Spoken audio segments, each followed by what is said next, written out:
देखिएगा, आज से हम लोग स्टार्ट कर रहे हैं अपना नया टॉपिक जो कि है मैट्रिसेस। ठीक है, देखिए मैट्रिसेस का बहुत सारा इंट्रो आपके पास ऑलरेडी है। अब यहाँ पर थोड़ा सा उसको एक्सपेंड कर दिया गया, आप ये मान सकते हैं। ठीक है ना, थोड़ा सा उसका सिलेबस को बढ़ा दिया गया है। ठीक है, तो देखिए सबसे पहले हम लोग बात करेंगे कि हमारे पास कोई मैट्रिक्स है और उस मैट्रिक्स का आपको कॉम्प्लेक्स कॉन्जुगेट निकालना है। ठीक है, देखिए पहली बात तो ये आप समझ लीजिए कॉम्प्लेक्स कॉन्जुगेट किस काइंड की मैट्रिक्स का आपको निकालना होता है ना। देखिए आपके पास कोई भी मैट्रिक्स है और उस मैट्रिक्स के जो एलिमेंट्स हैं वो हैं आपके पास कॉम्प्लेक्स नंबर्स। ठीक है, कॉम्प्लेक्स नंबर आपको याद होगा आयोटा वाले टर्म्स जो हुआ करते थे। तो कोई मैट्रिक्स आपके पास है जिसके जो एलिमेंट्स हैं वो कॉम्प्लेक्स नंबर्स हैं, आपको उसका कॉन्जुगेट ले लेना है। आपको उन कॉम्प्लेक्स नंबर्स का कॉन्जुगेट ले लेना है। आपको याद होगा कि किसी भी कॉम्प्लेक्स नंबर का कॉन्जुगेट जो हम लेते हैं तो हम आयोटा वाला साइन चेंज कर देते हैं। ठीक है, तो आप जब उसका कॉन्जुगेट ले लेंगे तो उस तरह से जो आपकी मैट्रिक्स फॉर्म होगी उसे कहा जाएगा the complex conjugate of the given matrix. ठीक है, तो देखिए जैसे आपके पास एक एग्जांपल है हमारे पास यहाँ पर कि कोई कॉम्प्लेक्स कॉन्जुगेट आपको निकालना है किसी मैट्रिक्स का, और जो मैट्रिक्स है वो है हमारे पास A is equal to 1+i 2+3i 2 and 3i, ये हमारे पास है। ठीक है, जब आप इसका कॉम्प्लेक्स कॉन्जुगेट निकालेंगे तो आप क्या करेंगे कि जितने भी कॉम्प्लेक्स नंबर्स हैं सबका कॉन्जुगेट लिख देंगे। कॉन्जुगेट कैसे? आयोटा वाला साइन चेंज करके जैसे 2+3i मान लीजिए आपके पास कोई कॉम्प्लेक्स नंबर है, तो इसका जो कॉन्जुगेट होता है वो क्या होता है आपको बहुत अच्छे से पता है, 2-3i होता है। इस तरीके से हम उसका साइन चेंज कर देते हैं। तो इसका जब आप लिखेंगे तो देखिए 1+i का हो जाएगा 1-i, 2+3i का 2-3i। 2 तो कॉम्प्लेक्स नंबर है ही नहीं तो यही रहने वाला है, और 3i का हो जाएगा आपका -3i। तो इस तरीके से आप किसी भी कॉम्प्लेक्स मैट्रिक्स का कॉम्प्लेक्स कॉन्जुगेट निकाल सकते हैं। अगर इसका नाम ए है तो इसका नाम ए बार है। ठीक, कॉन्जुगेट के लिए हम लोग ए बार का साइन यूज़ करते थे। आपको शायद से याद भी होगा कि अगर कोई कॉम्प्लेक्स नंबर z है जो कि x+i y है तो इसका जो कॉन्जुगेट होता है z बार वो x-i y होता है। ठीक, कुछ ऐसा हुआ करता था। ठीक है, अच्छा अब देखिएगा, अगर हमारे पास कोई ऐसी मैट्रिक्स है मतलब कोई कॉम्प्लेक्स मैट्रिक्स है, अगर हम उसका कॉन्जुगेट लें और उसके बाद हम उसका ट्रांसपोज निकाल दें। ठीक है, देखिए ए बार तो मतलब हो गया कि आप उसका कॉन्जुगेट ले रहे हैं, और इसका आपने डैश निकाल लिया तो मतलब आप उसका ट्रांसपोज निकाल लें। तो किसी मैट्रिक्स का कॉन्जुगेट लेकर जो आप उसका ट्रांसपोज निकालें और जो वैल्यू आए वो ओरिजिनल मैट्रिक्स के बराबर आ जाए, है ना, ए बार का अगर आप ट्रांसपोज निकालें और वो एक ही बराबर आ जाए तो इस केस में आप इसे कह सकते हैं हर्मिशन मैट्रिक्स। ये बात याद रखिएगा, है ना। इस काइंड की मैट्रिक्स को जो ए मैट्रिक्स है उसे कहा जाता है हर्मिशन मैट्रिक्स। अगर ए बार का ट्रांसपोज मतलब किसी कॉम्प्लेक्स मैट्रिक्स के कॉन्जुगेट का ट्रांसपोज ओरिजिनल मैट्रिक्स के बराबर आ जाता है तो इस काइंड की मैट्रिक्स को हर्मिशन मैट्रिक्स कहा जाता है। ठीक है, अच्छा एक बात और समझिएगा ज़रा, आप क्या कर रहे हैं, आप किसी मैट्रिक्स के बार का ट्रांसपोज निकाल रहे हैं, ऐसे कर रहे हैं ना। इसे एक सिंगल सिंबल से भी रिप्रेजेंट कर देते हैं जिसे हम कह देते हैं a⁻θ। ठीक है, तो a⁻θ भी कह सकते हैं आप, या फिर ए बार का ट्रांसपोज आप ऐसे भी कह सकते हैं, दोनों का मतलब सेम है।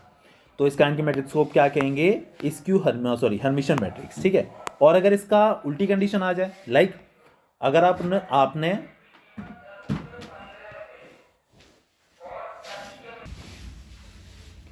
अच्छा अब देखिए, अगर आपने किसी कॉम्प्लेक्स मैट्रिक्स का कॉम्प्लेक्स कॉन्जुगेट निकाला और मतलब ए बार का ट्रांसपोज और उसकी वैल्यू अगर -a के बराबर आ जाती है, ठीक है ना, तो इस केस में आप कहेंगे कि ए जो है वो आपकी स्क्यू हर्मिशन मैट्रिक्स है। ठीक है, बात याद रखिएगा, अगर आप उसके कॉम्प्लेक्स कॉन्जुगेट का ट्रांसपोज निकालते हैं ओरिजिनल मैट्रिक्स के बराबर आता है तो उसे आप हर्मिशन मैट्रिक्स कहते हैं, और आप अगर उसके जो है कॉन्जुगेट का ट्रांसपोज निकालें और वो -a के बराबर आ जाता है तो उसे हम कहते हैं स्क्यू हर्मिशन मैट्रिक्स। ठीक है, ये बात याद रखिएगा। ठीक है ना, चलिए इसके बाद देखिए और समझिएगा जरा, जैसे मान लीजिए आपके पास कोई मैट्रिक्स ए है, अगर आप उस मैट्रिक्स का उसके ट्रांसपोज के साथ मल्टीप्लिकेशन करें। अच्छा आपको ये तो याद होगा ना कि ट्रांसपोज होता क्या था, है ना।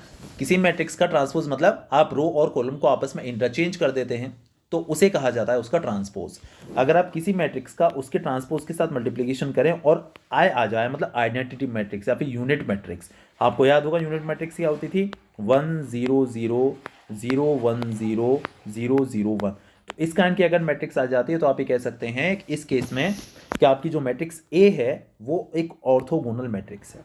ठीक है, बात याद रखिएगा, क्या कहा गया है, अगर आप किसी मैट्रिक्स का उसका मल्टीप्लिकेशन करें उसके ट्रांसपोज के साथ और आइडेंटिटी मैट्रिक्स आ जाए या फिर यूनिट मैट्रिक्स आ जाए, तो इस केस में जो ए मैट्रिक्स होती है उसे कहा जाता है ऑर्थोगोनल मैट्रिक्स। ये बात याद रखिएगा, ठीक है। चलिए इसके बाद देखिए, इसको मैं थोड़ा सा और आपको डिफाइन करके बताता हूँ।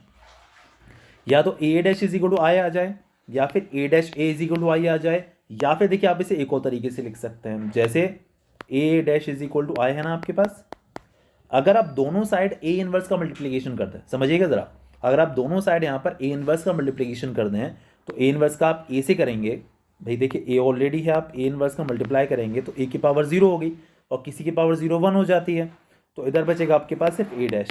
और यहाँ पर आप जब ए इनवर्स का मल्टीप्लाई करेंगे तो आइडेंटिटी मैट्रिक्स का अगर आप ए इनवर्स से मल्टीप्लाई करेंगे तो आपका ए इनवर्स ही आ जाएगा। तो आप ये भी कह सकते हैं अगर किसी मैट्रिक्स का इनवर्स उसके ट्रांसपोज के बराबर है तो आप ये कह सकते हैं द मैट्रिक्स इज ऑर्थोगोनल। दोनों बातें हैं, या तो A dash is equal to I हो जाए, ठीक है, आई हो जाए, या फिर A dash is equal to minus A inverse हो जाए, ठीक है ना। तो दोनों बातें फॉलो होंगी, तो इस केस में आप ए को कहेंगे कि ए इज ऑर्थोगोनल मैट्रिक्स, ठीक है, याद रखिएगा, भूलिएगा नहीं। चलिए और समझिएगा जरा। इसके बाद हम बात करेंगे यूनिटरी मैट्रिक्स क्या होती है। देखिए अलग अलग चीज़ें हैं, एक तो यूनिट मैट्रिक्स है, एक यूनिटरी मैट्रिक्स है। तो यूनिटरी मैट्रिक्स में क्या होता है समझिएगा जरा अच्छे से। देखिए अगर आप किसी मैट्रिक्स का इन्वर्स निकालें वो उसके कॉम्प्लेक्स कॉन्जुगेट के बराबर हो, ठीक है, अगर आप किसी कॉम्प्लेक्स कॉन्जुगेट के ट्रांसपोज के बराबर हो, अगर आप किसी मैट्रिक्स का इन्वर्स निकालें और वो उसके कॉम्प्लेक्स कॉन्जुगेट के ट्रांसपोज के बराबर हो, ठीक है, अगर देखिए नॉर्मल काइंड की मैट्रिक्स है और उसका इन्वर्स उसके ट्रांसपोज के बराबर है तो ऑर्थोगोनल मैट्रिक्स है। और अगर हम लोग कॉम्प्लेक्स मैट्रिक्स की बात करें तो अगर उसका इन्वर्स उसके कॉम्प्लेक्स कॉन्जुगेट के ट्रांसपोज के बराबर है तो ए को कहा जाता है यूनिटरी मैट्रिक्स। से बात याद रखिएगा, ऑर्थोगोनल मैट्रिक्स और यूनिटरी मैट्रिक्स सेम सेम जैसे लगते हैं, कंडीशन ऑलमोस्ट एक जैसी हैं, बस अंतर क्या आ जाता है, यहाँ पर बात की गई है एक नॉर्मल मैट्रिक्स के लिए और यहाँ पर बात की गई है कॉम्प्लेक्स मैट्रिक्स के लिए, ठीक है, बस इतनी सी बात है। चलिए अच्छा एक बात और, अभी मैंने पीछे ही बताया था आपको कि जो है ए बार का ट्रांसपोज, इसे आप इकट्ठा एक साथ ए टू द पावर थीटा भी कह देते हैं। तो देखिए मैंने दोनों बातें लिख दी हैं, ये जो है ये तो है ही है, और इसके अलावा आप ये भी कह सकते हैं इसको A to the power theta is equal to I. देखिए मैं बताता हूँ कैसे इसको कह सकते हैं, ऐसा A to the power theta is equal to I अगर है, आप दोनों साइड ए इनवर्स का मल्टीप्लिकेशन करिए तो यहाँ ए हट जाएगा, क्या बचेगा A to the power theta, यहाँ पर ए इनवर्स का मल्टीप्लाई करेंगे तो A inverse, A to the power theta का मतलब यही है ए का बार और उसका ट्रांसपोज। तो ये चीज़ जो हमने यहाँ पर लिखी हुई है और ये एक ही चीज़ होगी, अलग अलग नहीं है, ठीक है। चलिए तो इसे कहा जाएगा अपना यूनिटरी मैट्रिक्स, से बात याद रखिएगा। चलिए इसके बाद हम बढ़ते हैं, कुछ सॉल्यूशंस ले लेते हैं, कुछ एग्जांपल्स टाइप हम लोग ले लेते हैं आगे। देखिए उन्होंने क्या बोला हुआ है पहले सवाल में हमसे, ये क्वेश्चन जनरली पूछा जाता है 3 साढ़े 3 नंबर में, ये क्वेश्चन जनरली दे दिया जाता है कि आपको एक मैट्रिक्स दी हुई है, express this matrix as the sum of symmetric and skew symmetric matrix, ठीक है।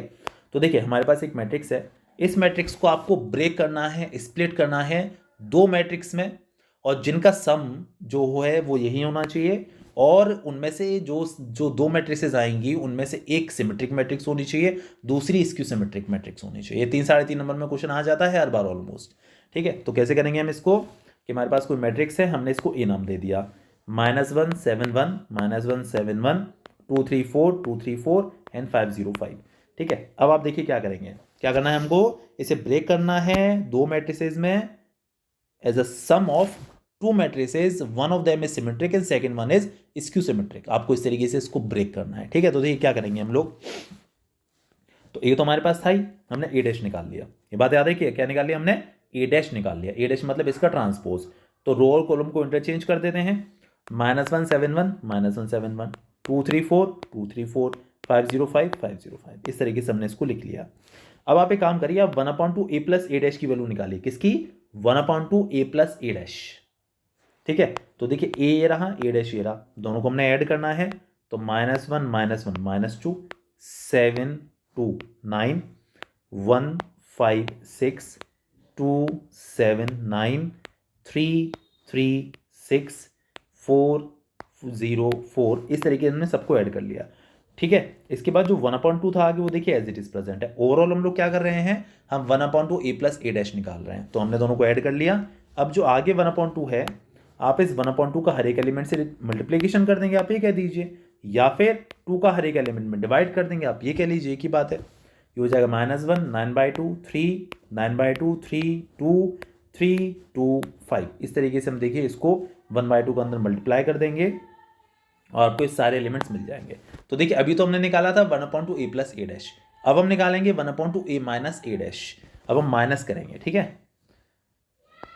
तो देखिए a में से a डैश जब माइनस करेंगे तो -1 ये 0 हो जाएगा, 7 - 2 5 हो जाएगा, 1 - 5 -4, 2 - 7 -5, 3 - 3 0, 4 - 0 4। इस तरीके से देखिए हमने सारी वैल्यूज यहाँ पर अपनी लिख ली हैं, ठीक है, या a माइनस a डैश। और जो 1/2 था 1/2 देखिए एज इट इज प्रेजेंट है। अब फिर से वही काम, 1/2 का आप हर एक एलिमेंट से मल्टीप्लीकेशन करेंगे। तो 0 से किया तो 0, यहाँ किया 5/2, यहाँ किया तो -2 आ गया, ये -5/2 आ गया, ये 0 आ गया, ये आपका 2 आ गया, ये आपका 2 आ गया, ये आपका -2 आ गया, आपका 0 आ गया, ठीक है। अच्छा अब देखिए हमारे पास दो वैल्यूज आई हैं, एक तो आई है 1/2 a प्लस a डैश की वैल्यू, और एक आई है आपके पास 1/2 a माइनस a डैश की वैल्यू। तो 1/2 a प्लस a डैश और 1/2 a माइनस a डैश, इन दोनों को जब आप ऐड करेंगे तो आपकी ओरिजिनल मैट्रिक्स आ जाएगी। आप देख सकते हैं, देख लीजिए, आप करके देख लीजिए। -1 0, देखिए -1, 9/2 एंड 5/2 कितना हो गया 14/2, तो देखिए 7 आ गया। 3 - 2 1 हो गया, देखिए 1 आ गया। 9/2 -5/2 तो 4/2, तो देखिए 2 आ गया हमारा। 3 एंड 0 देखिए 3 आ गया, ठीक है। 2 एंड 2 देखिए 4 आ गया। 3 एंड 2 देखिए ये भी 5 आ गया, और 2 - 2 ये 0 आ गया, और 5 + 0 5 आ गया। तो मतलब ये कहने का कि ये इन दोनों मैट्रिसेस को ऐड करके हमारी ओरिजिनल मैट्रिक्स आ रही है। हमें ये तो करना था कि जो हमारी मैट्रिक्स थी उसे हम दो मैट्रिक्स के सम के फॉर्म में लिखना था, उसमें से एक सिमेट्रिक है, एक स्क्यू सिमेट्रिक है। अब देखिए शायद अगर आप भूल गए हो तो सिमेट्रिक स्क्यू सिमेट्रिक क्या थे। अगर आप किसी मैट्रिक्स का ट्रांसपोज निकालें और वो ओरिजिनल मैट्रिक्स के बराबर आ जाए तो सिमेट्रिक मैट्रिक्स है। अगर आप उसका ट्रांसपोज निकालें और वो ओरिजिनल मैट्रिक्स के नेगेटिव साइन के बराबर आ जाए तो वो स्क्यू सिमेट्रिक मैट्रिक्स है। आप इसका ट्रांसपोज निकालेंगे तो इसके बराबर ही आएगा, और इसका ट्रांसपोज इसके नेगेटिव साइन के बराबर आएगा, तो एक सिमेट्रिक हो गई, एक स्क्यू सिमेट्रिक मैट्रिक्स हो गई, काम खत्म हो गया, ठीक है। चलिए नेक्स्ट क्वेश्चन देखिए हमारे पास क्या कह रहा है। Express this matrix as a sum of lower and upper diagonal matrix, ठीक है। देखिए उन्होंने बोला आपके पास एक मैट्रिक्स है, इसको आपको दो मैट्रिसेस के सम के फॉर्म में ब्रेक करना है। एक उसमें से लोअर डायगोनल मैट्रिक्स होनी चाहिए, एक अपर डायगोनल मैट्रिक्स होनी चाहिए। देखिए लोअर डायगोनल मैट्रिक्स में क्या होता है कि डायगोनल और उसके नीचे के एलिमेंट्स ही एग्जिस्ट करते हैं, बाकी सब जीरो होते हैं, ठीक है। अपर डायगोनल मैट्रिक्स की बात करें तो डायगोनल के ऊपर वाले एलिमेंट्स, देखिए ये आपका डायगोनल है, यही सारे एलिमेंट्स जो होंगे वो रहेंगे, बाकी सब जीरो हो जाएंगे, ठीक है। तो ये है हमारे पास। अब देखिए हम इसे कैसे ब्रेक करेंगे। ये डायगोनल और नीचे वाले जो डायगोनल और उसके नीचे वाले जो एलिमेंट्स हैं, ये यहाँ से इतने, ये तो आप एज इट इज लिखिए। पहली मैट्रिक्स में 2 12 6, देखिए 2 12 6 ये हो गया, -9 -13 एंड ये आपका 15, ये हमने देखिए एज इट इज लिख दिया, ठीक है, 15, ओके। और अगर हम लोग, ये तो हमने अलग कर दिया, प्लस का साइन लगा लिया, बाकी सारे एलिमेंट आपको देखिए 0 0 लिख देने जो कि डायगोनल के ऊपर है। अब क्या करना है, अगली मैट्रिक्स में ये जहां वो हमने एलिमेंट्स लिखे थे ना जितने भी, इन सबको आप 0 कर दीजिए इस बार। और डायगोनल के ऊपर वाले जो एलिमेंट्स थे, देखिए ये वाले जो हमने 0 किए थे, ये कौन कौन से हैं, 5 -7 और 4, बस इनको लिख दीजिए। तो ये दो मैट्रिसेस हो गई, उसमें से ये लोअर डायगोनल मैट्रिक्स है, अपर डायगोनल मैट्रिक्स है, और दोनों का सम आप देख सकते हैं इसके बराबर है। तो इस तरीके से हम इसको ब्रेक करना था, यही हमारा क्वेश्चन था, ये वाला छोटा सा।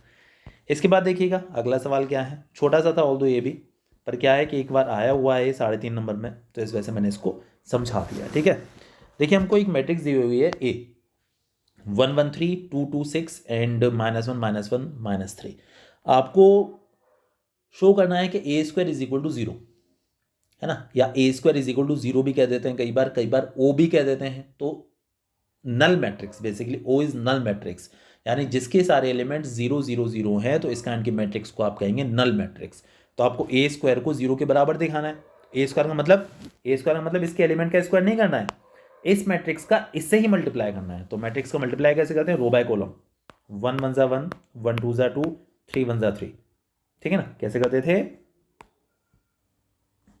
1 1 जार 1 हो गया, प्लस 1 रो बाय कॉलम करते हैं, ठीक है, 1 2 जार 2 हो गया, और 3 1 जार 3 हो गया माइनस का, तो आप देख सकते हैं 0 हो गया है, ठीक है।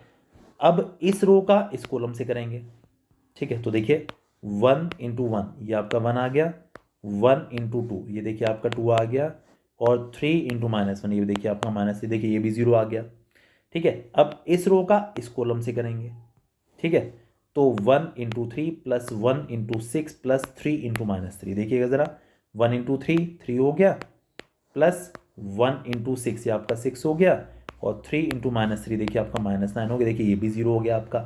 तो आप देख सकते हैं इसके सारे एलिमेंट्स आप देख सकते हैं 0 0 0 आ चुके हैं, तो एक नल मैट्रिक्स है। तो आप ये कह सकते हैं ए स्क्वायर बराबर ओ, या फिर ए स्क्वायर बराबर ए स्क्वायर इज इक्वल टू 0।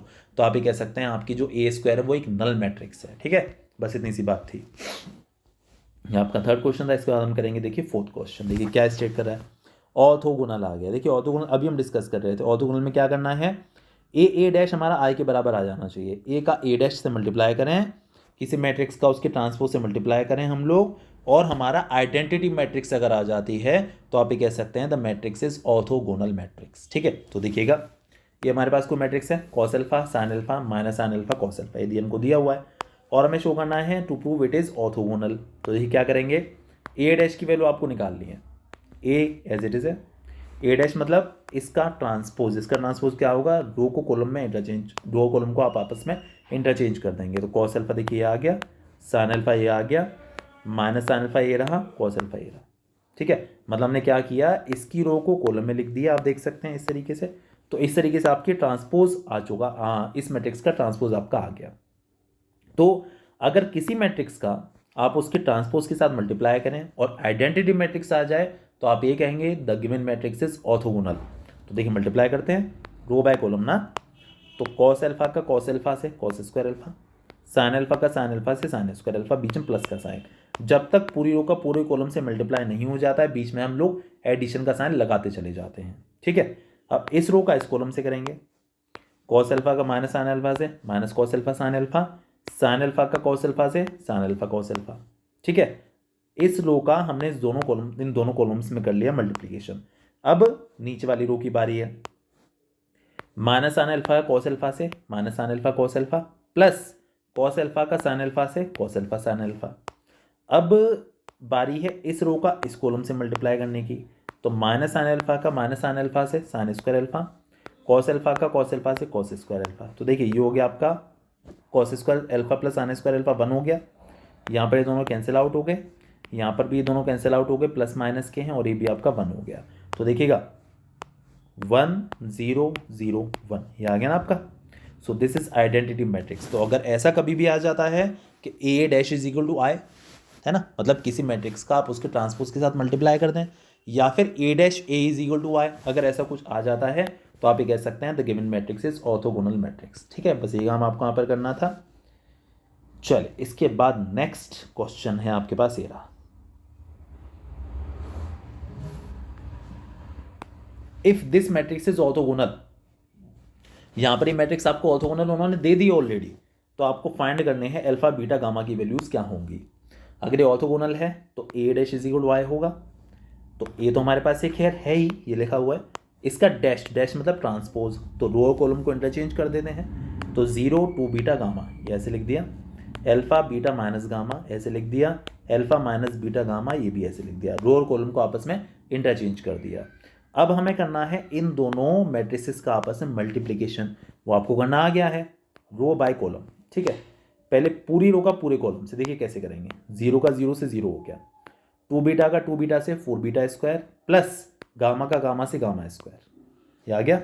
अब इस रो का इस कॉलम से 0 का अल्फा से 0, 2 बीटा का बीटा से 2 बीटा स्क्वायर, गामा का माइनस गामा से माइनस गामा स्क्वायर, ये आ गया, ठीक है। अब इस रो का इस कॉलम से करेंगे, 0 का अल्फा से 0, 2 बीटा का इससे किया माइनस 2 बीटा स्क्वायर, गामा का गामा से किया तो गामा स्क्वायर, देखिए ये आ गया minus 2 beta square plus gamma square, ठीक है। हमने पहली रो का तीनों कॉलम से मल्टीप्लिकेशन कर लिया। अब सेकंड रो की बारी है, सेकंड रो का फर्स्ट कॉलम से करेंगे, तो अल्फा का 0 से 0, बीटा का 2 बीटा से 2 beta square, plus minus gamma का गामा से माइनस गामा स्क्वायर, देखिए आ गया, ठीक है। अब इस रो का इस कॉलम से मल्टीप्लीकेशन, एल्फा का एल्फा से एल्फा स्क्वायर आप देख सकते हैं ये रहा, बीटा का बीटा से बीटा स्क्वायर देखिए ये रहा, गामा का माइनस गामा से तो माइनस गामा स्क्वायर, नहीं नहीं नहीं नहीं, ये माइनस गामा है, माइनस गामा का माइनस गामा से तो प्लस गामा स्क्वायर। तो इस तरीके से हमने दोनों मैट्रिसेस का आपस में मल्टीप्लीकेशन कर लिया, ठीक है। और ये हमारा आइडेंटिटी मैट्रिक्स के बराबर है, उन्होंने बोला हुआ है कि ऑर्थोगोनल है, तो 1 0 0 0 1 0 0 0 1 ये हमने आइडेंटिटी मैट्रिक्स की वैल्यू डाल दी, ठीक है। अब आपको यहाँ से अल्फा बीटा गामा की वैल्यूज निकालनी है, बिल्कुल निकाल लेंगे। देखिए समझिएगा ज़रा, पहले देखिए हमने क्या किया कि 4 beta square plus gamma square हमारा 1 के बराबर है, ये हमने यहाँ पर लिख दिया, ठीक है। आप देख सकते हैं पहली इक्वेशन हो गई। फिर 2 beta square minus gamma square ये हमारा 0 के बराबर है, तो इसको 0 के इक्वल डाल दिया, ठीक है। अब देखिए हम लोग क्या करेंगे, इन दोनों इक्वेशंस को सॉल्व करके हम यहाँ पर गामा की और बीटा की वैल्यूज निकाल सकते हैं, ठीक है। देखिए कैसे, हमने क्या किया कि इस इक्वेशन में 2 का मल्टीप्लाई कर लिया, नहीं 2 का क्यों किया, सीधी से इन दोनों को ऐड कर दिया, तो ऐड करेंगे तो गामा स्क्वायर से gamma square cancel, 4 beta square plus 2 beta square 6 beta square हो गया, और 1 प्लस 0 1 आ गया हमारा, ठीक है। तो बीटा स्क्वायर की वैल्यू जो है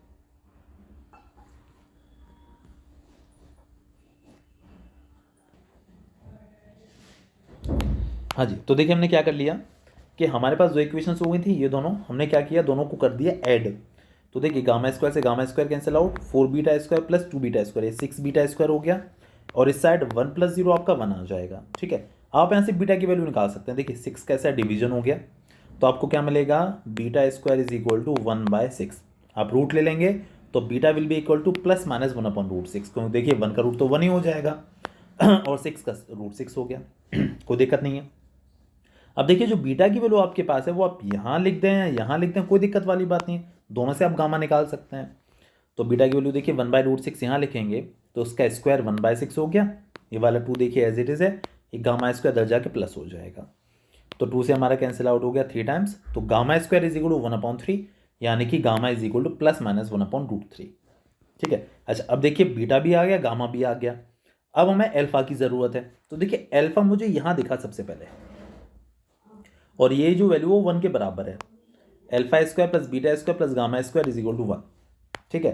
अब क्योंकि आप बीटा भी निकाल चुके हैं, आप गामा भी ऑब्टेन कर चुके हैं, दोनों वैल्यूज यहाँ पे सब्स्टिट्यूट कर दीजिए तो आपको अल्फा पता चल जाएगा। देखिए कैसे, बीटा स्क्वायर वॉज 1/6, तो alpha square is equal alpha square plus 1/6 plus gamma square कितना था आपका 1/3 इज इक्वल टू 1, तो 1/6 प्लस 1/3 दोनों को साइड लेकर चले जाते हैं, माइनस हो जाएगा उधर जाकर, तो 1 माइनस 1/6 माइनस 1/3, तीनों का एलसीएम 6 हो गया, तो 6 माइनस 1 माइनस 2, तो ये हो गया हमारे पास 3/6 मतलब कि 1/2, तो अल्फा स्क्वायर हमारे पास 1/2 आया, तो अल्फा हो जाएगा प्लस माइनस 1/2, तो अल्फा भी आ गया, बीटा भी आ गया और गामा भी आ गया हमारा।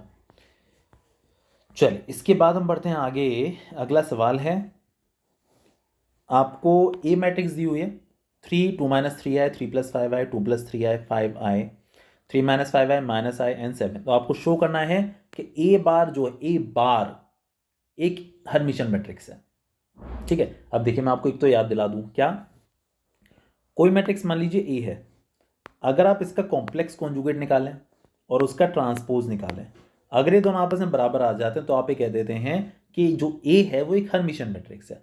बट उन्होंने यहाँ पर ए के लिए नहीं बोला, उन्होंने ए बार के लिए बोला है कि ए बार को आपको शो करना है कि ए बार जो है वो एक हर्मिशन मैट्रिक्स है। तो देखिए पहले तो हमने ए बार की वैल्यू निकाल ली, ए बार 3 2 + 3i, आपको क्या करना होता है, आयोटा वाले टर्म का साइन चेंज करना होता है, 2 + 3i 3 - 5i देखिए लिखा हुआ है, 2 + 3i 2 - 3i हो गया, ये 5 हो गया, ये -i हो गया, ये 3 + 5i हो गया, ये +i हो गया, ये आपका 7 है, ठीक है। ये हमारे पास हो गया इसका कॉम्प्लेक्स कॉन्जुगेट, ठीक है ना। चलिए अब देखिए हमने ए बार निकाल लिया, अब हमें शो करना है कि ये जो है ये हर्मिशन मैट्रिक्स है, ठीक है। भाई मैंने क्या बात की थी आपसे, किसी मैट्रिक्स के कॉम्प्लेक्स कॉन्जुगेट का ट्रांसपोज अगर उसके बराबर आ जाए तो उसे आप कहेंगे हर्मिशन मैट्रिक्स। तो अब आपके पास मैट्रिक्स ए है, अब आपको पहले इसका कॉम्प्लेक्स कॉन्जुगेट लेना है, मतलब ए बार है आपकी, अब आप ये मानकर चलिए कि ए बार आपकी ओरिजिनल मैट्रिक्स है, ठीक है। अब आप इसका पहले निकालिए कॉम्प्लेक्स कॉन्जुगेट, 3, 2 - 3 आए, 3 + 5 आए, 2 + 3 आए, 5 आए, हो गया ये आपका। आयोटा वाला साइन चेंज करते जा रहे हैं, दैट्स इट। ठीक है, अब आप इसका निकालिए ट्रांसपोज। ठीक है ना, इसका ट्रांसपोज। तो देखिए 3 ये रहा।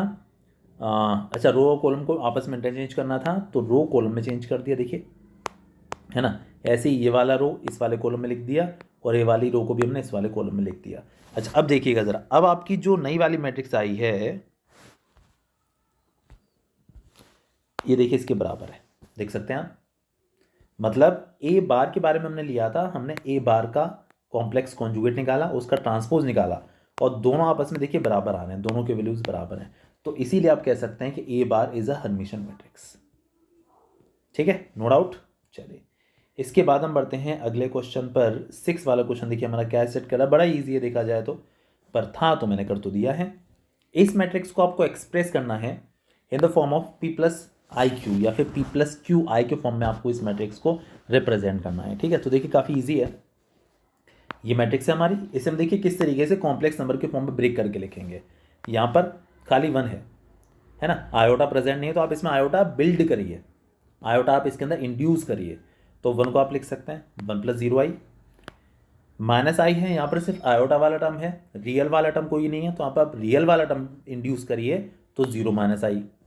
1 + i में दोनों प्रेजेंट हैं, i में सिर्फ आयोटा प्रेजेंट है, रियल वाला टर्म नहीं है, तो आप इंड्यूस करिए तो 0 + i आप इसको लिख सकते हैं।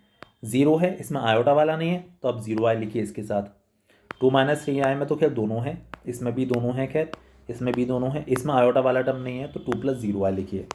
अब देखिए, अब आप इसे कैसे ब्रेक करेंगे, रियल वाले पार्ट्स को अलग लिख दीजिए और जो कॉम्प्लेक्स वाला पार्ट है उसको अलग लिख दीजिए। ठीक है ना, इमेजनरी वाला पार्ट है, आयोटा वाला पार्ट है, उसको अलग लिख दीजिए। तो देखिए 1 1 0 1 0 0 2 1 2 2, ये अलग मैट्रिक्स हो गई। ठीक है, फिर इसके बाद 0 - 1, अब आयोटा वाले कोफिशिएंट्स लिख रहे हैं हम लोग अब। ठीक है, 0 - 1 1, देखिए 0 - 1 1 1 आयोटा का कोफिशिएंट, 1 0 - 3 1 0 - 3 -1 3 एंड 0, ये देखिए लिख दिया, साथ में आयोटा। ये हो गया आपका P और ये हो गया आपका Q और ये आया तो आपके पास है ही, तो इसे हमें P + IQ के फॉर्म में लिखना था ना, हम लिख दिया कि हमारा P + QI क्या है। P ये है हमारा, ये वाली मैट्रिक्स P है और ये वाली मैट्रिक्स हमारी Q है और काम खत्म हो गया। ठीक है, तो कैसा डाउट वाला कोई क्वेश्चन ये वाला था नहीं। ठीक है, इसके बाद देखिए नेक्स्ट क्वेश्चन की हम लोग बात करते हैं जो कि हमारे पास है 7th। क्या बोला उन्होंने, if A is equal to this matrix is a unitary matrix,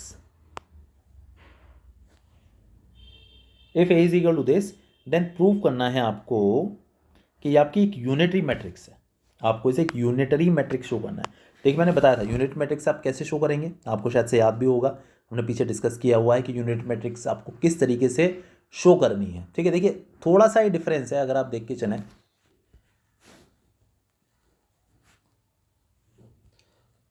देखिए ऑर्थोगोनल मैट्रिक्स में क्या रहता है कि A' = I हो जाता है, और यहाँ पर क्या आ जाता है, अगर आप जो है यूनिटरी मैट्रिक्स की बात करते हैं तो A और A की कॉम्प्लेक्स कॉन्जुगेट का ट्रांसपोज, इन दोनों का प्रोडक्ट आपका I के बराबर आ जाना चाहिए। ठीक है ना, तो ये कंडीशन है। अच्छा, अब देखिएगा यहाँ पर देखिए ओमेगा आपको दिया हुआ है, ओमेगा ओमेगा होता है क्यूब रूट ऑफ यूनिटी, मतलब कि 1 का क्यूब रूट। ठीक है, तब देखिए 1 का जो क्यूब रूट होता है उसकी जो वैल्यूज़ हैं ज़रा उसके बारे में हम लोग बात कर लेते हैं। देखिए 1 का क्यूब रूट, हालांकि आपने 11th क्लास में ये चीज़ पढ़ी हुई है कि 1 का क्यूब रूट बेसिकली 1 होता है ना, लेकिन 1 के कुछ और भी क्यूब रूट्स हो सकते हैं। देखिए कैसे, वो अनरियल है, 1 रियल है, वो अनरियल है। देखिए कैसे, जैसे 1x है, 1 का जो क्यूब रूट है, क्यूब रूट का साइन कुछ ऐसा होता है, आप ऐसे ले सकते हैं, उसे हमने x के बराबर मान लिया। आप दोनों साइड क्यूब कर लीजिए तो x³ = 1 हो जाएगा। यहाँ पर 1 को आप इधर ले आइए तो x³ - 1 = 0, 1 को आप 1 का क्यूब लिख सकते हैं। अब आप यहाँ पर a³ - b³ का फॉर्मूला लगा दीजिए। ठीक है, ये होता है a - b मतलब x - 1 a² + ab + b², a² + ab + b², तो a² + ab इन दोनों का मल्टीप्लाई करेंगे तो x + b², तो 1 का स्क्वायर 1 = 0। एक बार इसको = 0 डालेंगे, एक बार इस पूरे टर्म को = 0 डालेंगे। जो आप इसको = 0 पुट करेंगे तो x minus one equal to zero आप प्लेस करेंगे, x इज इक्वल टू तो वन आ गया, और ये जो वैल्यू है x square plus x plus one equal to zero.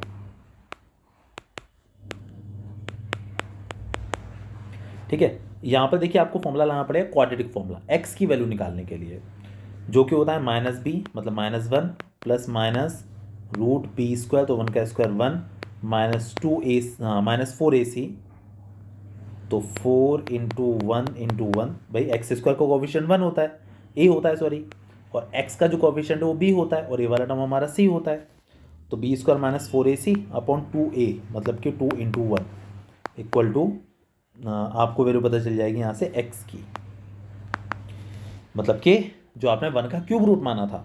ठीक है, अच्छा अब देखिए ये तो फोर हो गया, वन माइनस फोर करेंगे तो माइनस थ्री आ गया, तो आ जाएगा आपके पास minus one plus minus root के अंदर माइनस थ्री अपॉन टू। देखिए माइनस थ्री है हमारे पास यहाँ पर, है ना। आपको याद होगा कि आई स्क्वायर की जो वैल्यू होती है माइनस वन के बराबर होती है, आयोटा का जो स्क्वायर होता है वो माइनस वन के इक्वल होता है, तो आप इसको लिख सकते हैं क्या, minus one plus minus root three i upon two. ठीक है, तो देखिए वन के यहाँ पर एक तो वन का क्यूब रूट वन हो गया, इसके अलावा दो क्यूब रूट्स ये और आ गए, एक तो है minus one plus root three i upon two, एक है minus one minus root three i upon two, एक होता है ओमेगा, एक होता है ओमेगा स्क्वायर। तो देखिए वन तो खैर वन है ही, वन में तो कोई दिक्कत वाली बात नहीं है, जहाँ पर ओमेगा है हमने minus one plus I root three upon to लिख दिया, और जहाँ पर ओमेगा स्क्वायर है वहाँ पर हमने minus one minus I root three upon to लिख दिया। ये वन है हमारे पास, ये रहा, ओमेगा स्क्वायर की वैल्यू ये लिख दी, ओमेगा की ये लिख दी। अच्छा आपको बहुत अच्छे से पता है क्या, कि अगर आपको शो करना है कि ये जो है वो एक यूनिटरी मैट्रिक्स है, तो आपको ए और इसके कॉम्प्लेक्स कॉन्जुगेट का ट्रांसपोज दोनों का प्रोडक्ट आई के बराबर लाना है। ठीक है, कॉम्प्लेक्स कॉन्जुगेट निकालना आपको आ ही गया है, आयोटा का साइन चेंज करते चले जाते हैं, फिर बस दोनों का मल्टीप्लिकेशन करिएगा, आई के बराबर शो कर दीजिएगा, नहीं आए तो आप मुझे बताइएगा। ठीक है। इसके बाद देखिए नेक्स्ट क्वेश्चन हमारे पास क्या स्टेट कर रहा है,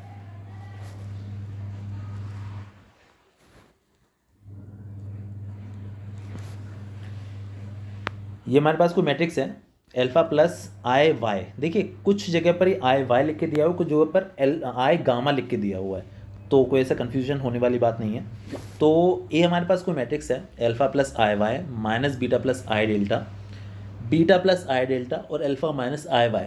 तो आपको ये शो करना है कि एक यूनिटरी मैट्रिक्स है, इसकी वैल्यू एक यूनिटरी मैट्रिक्स के बराबर आएगी अगर ये value alpha square plus beta square plus y square plus delta square is equal to one है तो। ठीक है, देखिए आपको ये बात बहुत अच्छे से पता है, कोई भी मैट्रिक्स यूनिटरी मैट्रिक्स जो होती है तो उसमें क्या कंडीशन फॉलो होती है, उसमें कंडीशन फॉलो होती है कि किसी मैट्रिक्स के कॉम्प्लेक्स कॉन्जुगेट का ट्रांसपोज, किसी मैट्रिक्स के कॉम्प्लेक्स कॉन्जुगेट का ट्रांसपोज इनटू वो ओरिजिनल मैट्रिक्स, मतलब ए, देखिए वापस से आपको रिकॉल कर दूं, ए इंटू ए बार का डैश, अगर ये आई के बराबर आ जाए तो आप ये कह सकते हैं कि वो आपकी यूनिटरी मैट्रिक्स है। ठीक है, तो पहले आप ए बार की वैल्यू निकालिए, भाई आपको ए बार का डैश निकालना है ना, तो पहले आप ए बार की वैल्यू निकालिए, तो आ जाएगा एल्फा माइनस आई वाई, ये हो जाएगा माइनस बीटा माइनस आई डेल्टा, ये हो जाएगा बीटा माइनस आई डेल्टा, ये हो जाएगा एल्फा प्लस आई वाई। ठीक है, ये आ गया, ये हमारे पास ए बार आ गया, तो ए बार आ गया। अब ए बार का ज़रा डैश लिखिए, मतलब ट्रांसपोज, तो रो कॉलम को इंटरचेंज कर देंगे, इसको ऐसे लिख देंगे रो को, एल्फा माइनस आई वाई माइनस बीटा माइनस आई डेल्टा, इसको भी ऐसे लिख देंगे बीटा माइनस आई डेल्टा और एल्फा प्लस आई वाई। ठीक है, ये हमने निकाल दिया। अब आप ए का और उसके कॉम्प्लेक्स कॉन्जुगेट के ट्रांसपोज का दोनों का आपस में मल्टीप्लिकेशन करिए, ये आई के बराबर उन्होंने बोला हुआ है, अगर ये आई है ना, ये वाली कंडीशन, अगर ये यूनिटरी मैट्रिक्स है तो आपको एक वैल्यू थी alpha square plus y beta square plus y square plus delta square, उसको आपको वन के इक्वल शो करना था, राइट। देखिए अभी हो जाएगा, तो इन दोनों का मल्टीप्लिकेशन हम लोग करते हैं। ठीक है, चलिए मल्टीप्लिकेशन पर जरा ध्यान दीजिएगा। किसी भी मैट्रिक्स का दूसरे मैट्रिक्स से मल्टीप्लाई करना है तो हमेशा रो बाय कॉलम मल्टीप्लाई करते हैं, रो बाय कॉलम। देखिए पहले इसका ऐसे करेंगे, तो एल्फा का एल्फा से किया तो एल्फा स्क्वायर, एल्फा का माइनस आई वाई से किया तो माइनस एल्फा आई वाई, आप देख सकते हैं लिखा हुआ है यहाँ पर। ठीक है, अब आई वाई का एल्फा से किया तो एल्फा आई वाई, ये देखिए लिखा हुआ है, और आई वाई का यहाँ करेंगे तो माइनस आई स्क्वायर वाई स्क्वायर, देखिए ये भी लिखा हुआ है। ठीक है, अब इसका इसे कर लिया, अब इसकी बारी इससे है, तो माइनस बीटा का माइनस बीटा से किया तो प्लस बीटा स्क्वायर, वो देखिए लिखा हुआ है। आई बीटा का इस आई डेल्टा से किया तो माइनस आई स्क्वायर डेल्टा स्क्वायर, देखिए ये भी लिखा हुआ है। माइनस बीटा का माइनस बीटा से किया, अच्छा वो हम कर चुके हैं सॉरी, माइनस बीटा का आई डेल्टा से किया माइनस के तो प्लस बी आई डेल्टा, और आई डेल्टा का बीटा से किया तो माइनस बी आई डेल्टा, ठीक है। अच्छा अब देखिएगा, इस रो का हमने इस कॉलम से कर लिया, इसी तरीके से आप इस रो का इस कॉलम से करिएगा, सारे एलिमेंट्स जो होंगे कैंसिल आउट हो जाएंगे तो आपको वहाँ पर जीरो मिल जाएगा, ठीक है। इस रो का जब आप इस कॉलम से करेंगे ये भी जीरो आ जाएगा, और जब आप इस रो का इस कॉलम से करेंगे तो यही जो वैल्यूज़ यहाँ पर आई हैं यही वैल्यूज़ आपको यहाँ पर मिल जाएंगी, ठीक है। अब ज़रा ध्यान दीजिएगा, देखिए आपको याद है कि आई स्क्वायर की वैल्यू -1 के बराबर होती है, ठीक है। एल्फा आई वाई कैंसिल, बीटा आई डेल्टा कैंसिल, आई स्क्वायर की वैल्यू -1 होती है, तो ये आई स्क्वायर की वैल्यू जब आप -1 यहाँ पर लगाएंगे तो प्लस वाई स्क्वायर हो जाएगा, और ये भी जो है आपका प्लस डेल्टा स्क्वायर हो जाएगा, तो आपको मिलेगा alpha square plus beta square plus y square plus delta square, ये आपका जीरो हो गया, ये आपका जीरो हो गया, और यही सेम वैल्यू यहाँ पर आने वाली है सेम, ठीक है। अच्छा अब उन्होंने बोला कि ये जो है वो एक यूनिटरी मैट्रिक्स है, तो देखिए यूनिटरी मैट्रिक्स में क्या होता है कि फाइनल वैल्यू 1 0 0 1 आनी चाहिए, तो ये कब आएगी, जब ये जो वैल्यूज़ हैं ये दोनों ये 1 के बराबर हों, है ना। तो ये इसका मतलब क्या हुआ, ये तो हमें शो करना था कि ये जो वैल्यू है 1 के इक्वल है, ठीक है। उन्होंने बोल रखा था यूनिटरी मैट्रिक्स है तो शो करिए ये वैल्यू 1 के बराबर है। मैं आपको देखिए वैसे क्वेश्चन दिखा देता हूँ, ये तो शो करना था हमको तो हमने कर दिया शो, तो काफ़ी इजी क्वेश्चन था अगर देखा जाए तो, क्लियर तो मेरे ख्याल से अच्छे से हो गया होगा। चलिए इसके बाद है हमारा अगला क्वेश्चन जो कि एग्जाम में आना ही आना है, ये बात याद रखिएगा। एलिमेंट्री ऑपरेशंस को यूज़ करके आपको इन्वर्स निकालना है किसी भी मैट्रिक्स का, एलिमेंट्री ऑपरेशंस को यूज़ करके आपको किसी मैट्रिक्स का इन्वर्स निकालना है, और ये आएगा ज़रूर एग्जाम में, बात याद रखिए भूलिएगा मत।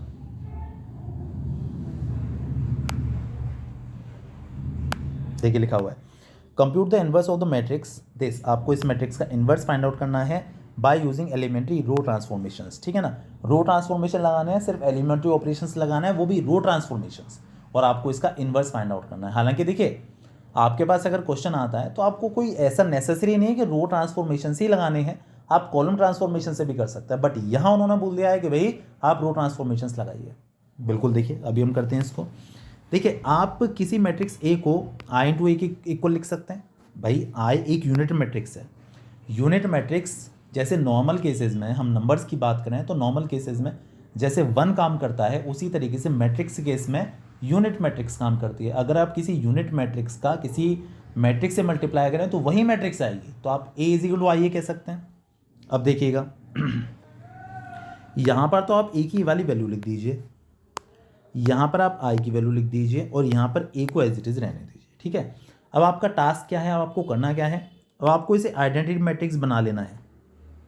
जो ऑपरेशन आप यहाँ लगाएंगे वही ऑपरेशन आप यहाँ लगाएंगे, तो जब ये आइडेंटिटी मैट्रिक्स बन जाएगी तो ये जो होगा ना ये आपका इस मैट्रिक्स का इन्वर्स होगा। देखिए क्यों, मैं आपको समझाता हूँ क्यों होता है ऐसा। ए इन्वर्स इंटू ए, अगर आप ए इन्वर्स का ए से मल्टीप्लाई करो तो आई ही तो आता है, तो जब ये आई आ गया तो आप समझ जाइए ये ए इन्वर्स हो जाएगा, ठीक है। तो चलिए हम स्टार्टिंग करते हैं, एलिमेंट्री ऑपरेशंस अप्लाई करते हैं इसके अंदर, समझिएगा बहुत अच्छे से, ठीक है। देखिए आपको यहाँ पर क्या बनाना है, आइडेंटिटी मैट्रिक्स, जो कि क्या होती है 1 0 0 0 1 0 0 0 1। चलिए देखिए सबसे पहले आपको 1 चाहिए, तो इस वजह से हमने क्या किया कि R1 और R2 को आपस में इंटरचेंज कर दिया, R1 को और R2 को, ठीक है। ये इसकी जगह और ये इसकी जगह, तो 1 2 3 ऊपर आ गया आप देख सकते हैं, और 0 1 2 देखिए आपका नीचे आ गया, है ना, क्योंकि हमें स्टार्टिंग में 1 चाहिए था ना, इस वजह से हमने ऐसा कर लिया है।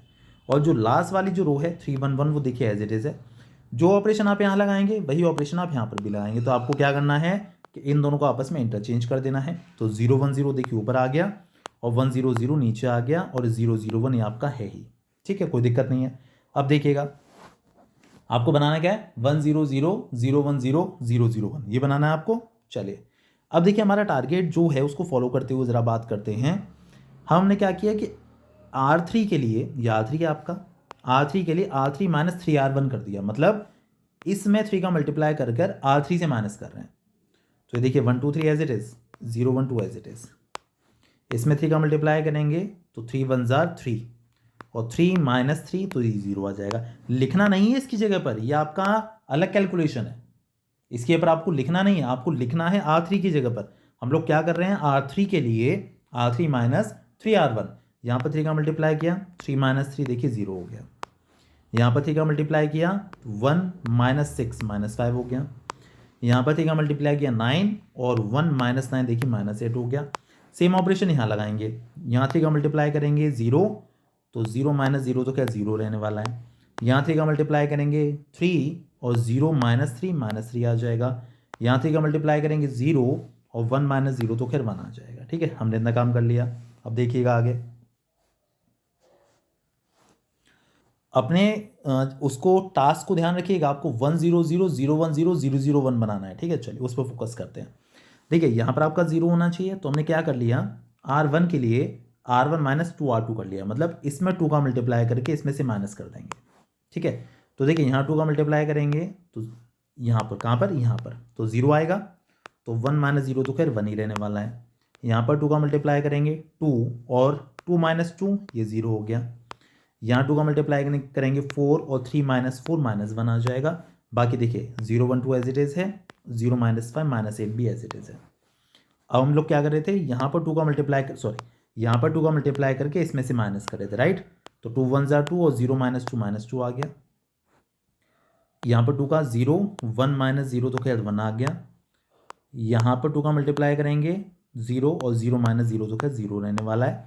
ये देखिए 1 0 0 एज इट इज़ है, ये वाला भी पूरा रो एज इट इज़ है हमारा। ठीक है, चलिए अब ध्यान दीजिएगा ज़रा।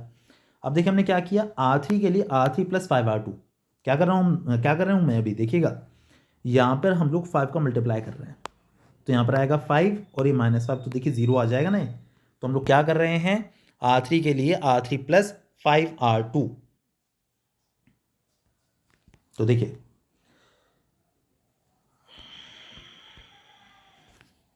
हाँ जी, तो देखिए ये हमारा रो एज इट इज़ है, ये वाली रो हमारी एज इट इज़ है। यहाँ 5 का मल्टीप्लाई करेंगे, 5 0 0, तो 0 प्लस 0 तो खैर 0 ही आने वाला है। ठीक है, हाँ देखिए ये हमारी रो एज इट इज़ है, ये वाली रो भी एज इट इज़ है, हम R3 के लिए कर रहे हैं अब। ठीक है, R3 के लिए तो यहाँ पर 5 का मल्टीप्लिकेशन 0 और 0 प्लस 0 तो खैर 0 ही रहेगा। ठीक है, और देखिएगा यहाँ 5 का मल्टीप्लाई किया, 5 1 5 और माइनस 5, 5 माइनस 5 0 हो गया ना। यहाँ 5 का मल्टीप्लाई किया, 5 2 ज़ा 10 और 10 और माइनस 8 इन दोनों को ऐड करेंगे तो देखिए 2 आ जाएगा। ठीक है, सेम ऑपरेशन आपको यहाँ भी लगाना है, ये एज इट इज़ देखिए पूरा, ये पूरा एज इट इज़ है। हाँ अब देखिए यहाँ 5 का मल्टीप्लिकेशन किया, 0 के साथ ऐड किया तो 5 आ जाएगा। यहाँ 5 का मल्टीप्लाई किया 0 माइनस 3 के साथ ऐड किया तो माइनस 3 आ गया। यहाँ 5 का मल्टीप्लाई किया 0 1 के साथ ऐड किया तो 1 ही आ गया। ठीक है, चलिए अब ध्यान दीजिएगा ज़रा। देखिए हमने क्या किया कि R3 के लिए R3 में हमने 2 का डिवाइड कर दिया, या आप ये बोल दीजिए कि 1/2 का मल्टीप्लाई कर दिया। तो देखिए पूरी रो एज इट इज़, ये पूरी रो एज इट इज़। यहाँ पर जब आप 1/2 का मल्टीप्लाई करेंगे तो 0 0 और यहाँ पर आ जाएगा 1, क्योंकि ये तो आता है ना 1 0 0 0 0 1 0 1 0 0 0 1 0 0 0 1, यहाँ पर एंड में 1 आना चाहिए था ना, और हमारे पास क्या था 2 था, तो इसीलिए हमने 2 का डिवाइड कर लिया। यहाँ पर भी ये पूरा रो एज इट इज़ है, ये वाली पूरी रो भी एज इट इज़ है। यहाँ पर देखिएगा 5/2, यहाँ पर देखिएगा -3/2, यहाँ पर देखिएगा 1/2, इंटू ए भी चल रहा है साथ में, ए को मत छोड़िएगा। चलिए अब देखिएगा, ध्यान दीजिएगा। देखिए आप एक काम करिए, यहाँ पर आप इसको और इसको ऐड कर दीजिए R1 और R3 को, तो देखिए -1 और 1 ये 0 हो जाएगा आपका। तो देखिए R1 के लिए R1 प्लस R3 कर दिया हमने, 1 प्लस 0 1, 0 प्लस 0 ये 0, -1 प्लस 1 देखिए ये भी 0 हो गया। ठीक है ना, ये तो होता ना 1 0 0। और R2 के लिए R2 माइनस 2R3 कर दिया। R2 के लिए देखिए यहाँ पर भी आपको 0 ही तो बनाना है, तो अगर आप यहाँ पर 2 का मल्टीप्लाई कर दें और इसमें से इसको माइनस कर दें तो ये भी तो 0 हो जाएगा। तो बस हमने वही किया हुआ है, R2 के लिए R2 माइनस 2R3, तो इसमें 2 का मल्टीप्लाई करके इसमें से इसको माइनस करेंगे। ठीक है, तो यहाँ पर 2 का मल्टीप्लाई करेंगे 0 और 2 में से 0 में से 0 माइनस करेंगे तो 0 ही आना है। ठीक है, देखिए फिर से बता देता हूँ, इसमें इस वाले रो में हम 2 का मल्टीप्लाई कर रहे हैं और R2 में से उसको माइनस कर रहे हैं। यहाँ पर 2 का मल्टीप्लाई किया, ठीक है 0, और 0 से 0 माइनस करेंगे तो देखिए 0 आ जाएगा। यहाँ पर 2 का मल्टीप्लाई किया 0, 1 में से 0 माइनस किया तो 1, यहाँ पर 2 का मल्टीप्लाई किया तो 2, और 2 में से 2 माइनस किया तो देखिए 0। और जो लास्ट वाली जो रो है वो हमारी एज इट इज लिखी हुई है। ठीक है, चलिए अब देखिए सेम ऑपरेशन जो आपने ऊपर लगाया वही ऑपरेशन आपको यहाँ पर भी लगाना होता है। ठीक है, देखिए यहाँ पर हमने 2 का डिवाइड तो सब में कर ही लिया था। फिर से मैं अपनी बात रिकॉल कर दूँ, हमने क्या किया था, R3 में 2 का डिवाइड किया था ना हमने सब में, तो ये हो जाएगा 5/2, ये हो जाएगा -3/2, ये हो जाएगा हमारा 1/2। अब देखिए हमने जो ऑपरेशन लगाया था फिर से वही लगाना है हमें। हमने यहाँ पर क्या किया था कि R3 में 2 का मल्टीप्लाई करके R2 में से माइनस किया था। ठीक है, और उसके अलावा और क्या किया था हमने, R1 के लिए R1 + R3 किया था। ठीक है, तो देखिए R1 के लिए R1 + R3 -2 + 5/2 1/2 आ गया, 1 - 3/2 -1/2 आ गया, 0 + 1/2 1/2 आ गया। ठीक है, और R2 के लिए R2 - 2R3, इसमें 2 का मल्टीप्लाई करके इसमें से माइनस किया था। ठीक है, देखिए यहाँ पर अब 2 का मल्टीप्लाई करेंगे 5 आ जाएगा, 1 में से 5 माइनस करेंगे -4, यहाँ पर 2 का मल्टीप्लाई करेंगे -3 आ जाएगा, 0 से -3 माइनस करेंगे +3 हो गया, यहाँ 2 का मल्टीप्लाई करेंगे 1 आ गया, 0 से 1 माइनस करेंगे -1 आ गया, है ना। इसके बाद लास्ट वाले में हमने कोई चेंज नहीं किया था। देखिए ये आपकी आइडेंटिटी मैट्रिक्स आ चुकी है। जैसे ही आपकी आइडेंटिटी मैट्रिक्स आएगी, यूनिट मैट्रिक्स आएगी, तभी जो ये वाली मैट्रिक्स होगी वो आपका A इनवर्स है। ठीक है, तो A इनवर्स उन्होंने पूछा था, ये आपका A इनवर्स निकल कर आ गया। ठीक है, ये काम आपको इस क्वेश्चन में करना था, तो मेरे ख्याल से क्लियर हो गया होगा। अगर डाइसी हो, डाउटफुल हो तो मुझे बताइएगा। ठीक है, बाकी हम कल बात करते हैं नेक्स्ट वाली वीडियो में। Okay, bye.